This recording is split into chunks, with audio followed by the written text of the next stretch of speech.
Où vont habiter les ouvriers? Les ouvriers vont habiter à côté des usines.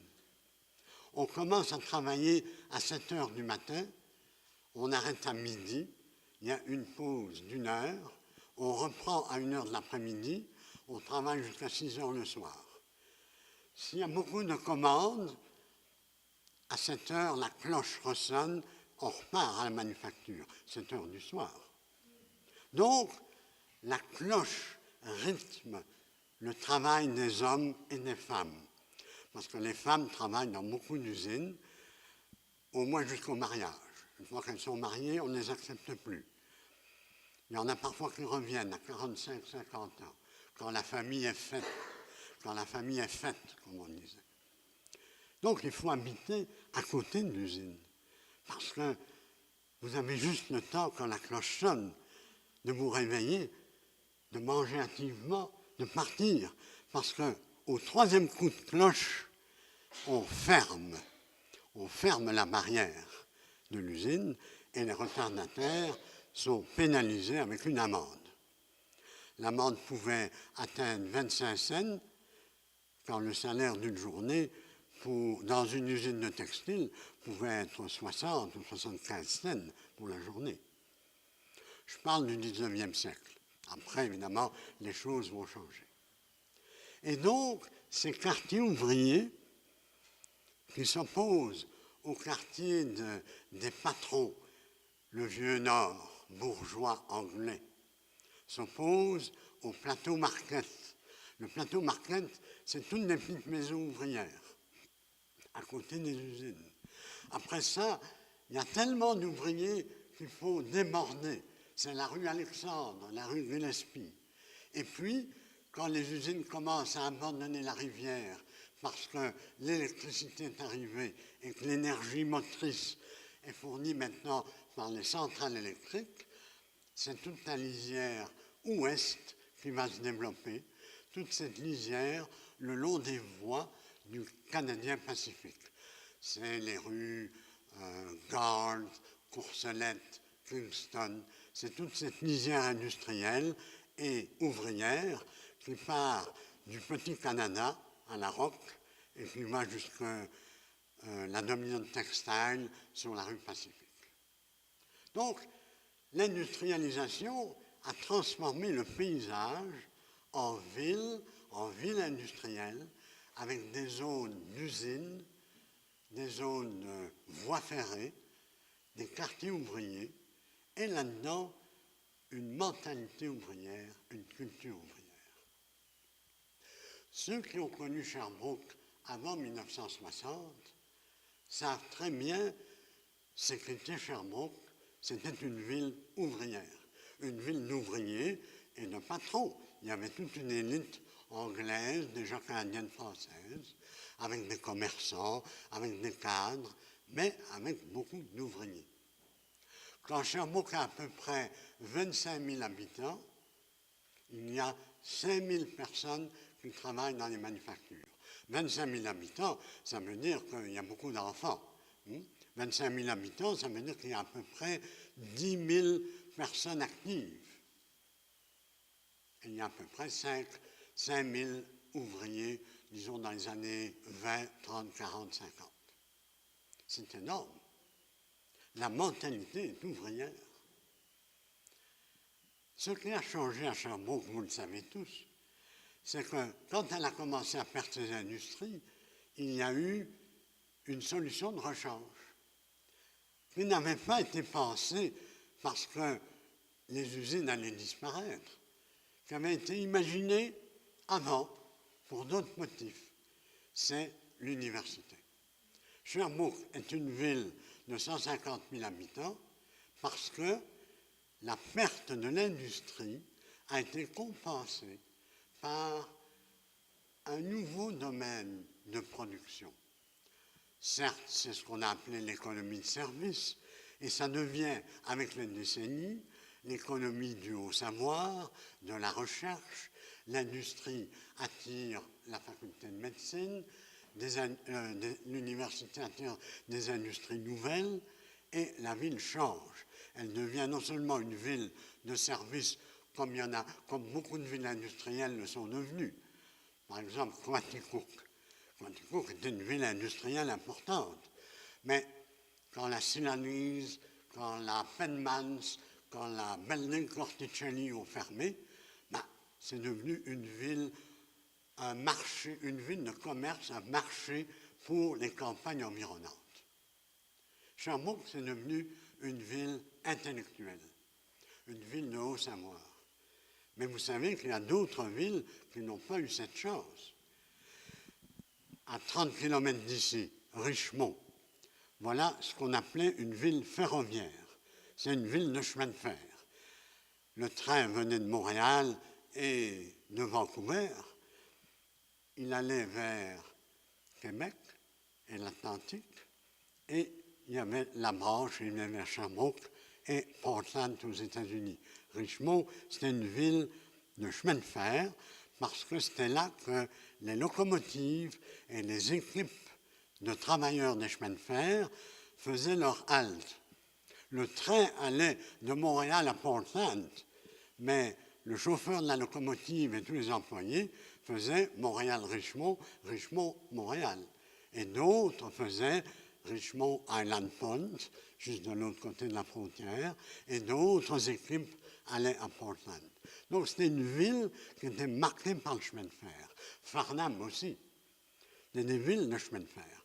Et vous aviez comme ça, dans la région, des villes ouvrières et industrielles très, je dirais, très typées. Des villes typées, ça veut dire qui ont une culture particulière. Une ville papetière, ce n'est pas une ville de textile. Magog, ce n'est pas Windsor. Windsor, c'était une ville de la Canada Paper, après ça de la Domtar. C'est une ville de papetiers, des gens qui ont une technique très particulière, relativement bien payée. Ça n'avait rien à voir avec Magog, où 90% de la classe ouvrière travaillait à la Dominion. Ça, c'était dans le coton. Autrefois, on commençait enfant, après, on commençait adolescent. Il y a des femmes qui travaillaient, des hommes, et à peu près 90% de Magog, c'était la Dominion. La Dominion a fermé. Et je ne sais pas si vous êtes promenés, tout ce quartier ouvrier qu'il y avait autour, parce qu'on habitait à côté de l'usine, était en train de s'étioler. Les maisons, on les abat parfois, on les retape plus ou moins. Et la grande église catholique qui drainait tous ces ouvriers canadiens-français à la messe le dimanche, elle a été sauvée, heureusement, elle est devenue la très belle bibliothèque municipale de Magog. Bon, Magog s'en sort à moitié, parce que ce qu'elle a perdu dans le textile, elle le regagne un peu avec le tourisme, avec le lac, avec Orford, qui n'est pas loin, mais je dirais qu'elle le regagne un peu. Il suffit d'aller voir Magog en hiver et Magog en été pour voir la différence. En hiver, Magog somnole. En été, bon, s'il y a du soleil, il y a le lac, il y a le tourisme, c'est beau. Richmond, c'est une ville, non seulement elle somnole, mais elle est presque totalement endormie. Oui, il y a encore des trains qui passent là.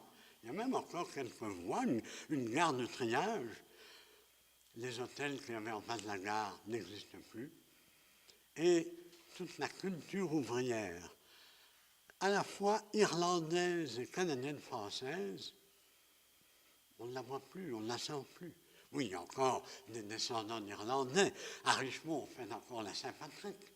Mais Richmond n'est plus une ville ferroviaire. Et je n'ose rien dire des villes minières. Ça, on le sait. Selon les cours du métal, les villes minières ont des sommets et des crises. Mais avec l'amiante, c'est fini. On a mis la clé sous la porte. Que vont devenir Thetford, Black Lake, Coleraine, Asbestos? Ce sont des villes déjà où la mine anthropophage, a grugé le terrain des humains. Vous savez que l'asbestos, on a dû déménager la ville 3 fois, parce que le trou s'agrandissait. C'est ce qui arrive maintenant avec l'or en Abitibi. Le trou s'agrandit, il faut déménager la ville. Que va devenir asbestos? C'est pas compliqué, il faut juste avoir le temps. Le temps que la pluie, l'eau de ruissellement et de fonte des neiges remplissent les trous. 50 ans, 60 ans, je ne ris pas. Il suffit de voir, il y a des endroits, un village merveilleux qu'il faut aller voir, n'est pas de Richmond. Il s'appelle Kingsbury. C'est à la sortie 85, la route de Valcourt, la deuxième route à gauche, Kingsbury. Il y avait des carrières d'ardoises. On creusait de grands trous pour retirer l'ardoise. Certaines maisons de Sherbrooke, de Richmond et de Kingsbury ont des toits en ardoise. Ça venait de là. Et l'ardoise, donc, elle est creusée à la dynamite. Ça fait des grands trous immenses. Si on va voir maintenant, c'est plein d'eau. L'eau n'atteint pas encore le sommet. Les carrières ont été abandonnées en 29, 30. Donc, il y a quand même 80 ans et il y a pas mal d'eau. C'est très dangereux et c'est très profond. Ce n'est pas une plage, là, hein. C'est un creux avec de l'eau sur des dizaines de mètres. C'est ça qui va arriver. Parce que l'eau qui va aller dans le trou, il n'y a plus personne qui va la pomper. Maintenant, s'il ne pompait pas, il ne pourrait pas amener les camions dans le fond. Le jour où on ne pompera plus, et qui va pomper ça s'il n'y a plus d'argent qui vient de la mine, ça va prendre des décennies, ça va devenir de l'eau. Donc, il y a là des phénomènes de paysage qui sont impressionnants, différents de ce qu'on voit pour le pétrole, mais dans les mines, c'est particulièrement visible. Et vous connaissez peut-être, en allant au sud de Lennoxville, après Capleton, où il y a une mine de cuivre touristique, 6 km plus loin, il y a Eustis, sur la route de Nantes-Attelé, où c'est un paysage lunaire. Je suis sûr que si Andreas allait là, il fera des photos absolument fantastiques. Le paysage est... C'est comme la Lune, hein? Oui, mais c'est jaune. Oui, un géotextile, hein? C'est ça. Jaune. Ah, oui, c'est vraiment.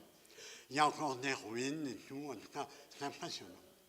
Bon, si nous prenons la désindustrialisation, dans le cas des mines, c'est évident, on a le cas extrême.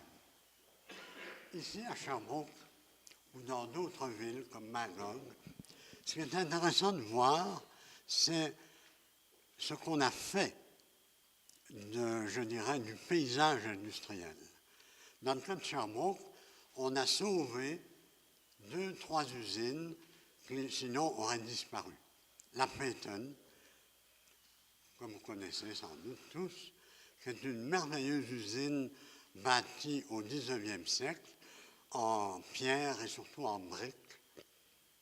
On a défait un certain nombre de bâtiments. Ceux qui sont restés ont été transformés en condos de luxe, en habitation à loyer modéré, en commerce. C'est un très beau site. En musée. La Kaiser, ça c'est une usine de 1915, elle a fermé en 88 et c'est la première usine en béton armé de Sherbrooke. C'est donc une structure très résistante. Vous vous souvenez peut-être, il y a 20 ans, on se croyait à Sarajevo. Il y avait une structure en béton et il n'y avait plus de fenêtres, plus de portes, plus rien. Et ça a été transformé en musée, en habitation, en résidence pour personnes âgées. Il y a des bureaux, il y a les archives nationales, et un très beau musée, le musée des sciences. Donc, il y a des endroits où il y a eu un recyclage du bâti industriel.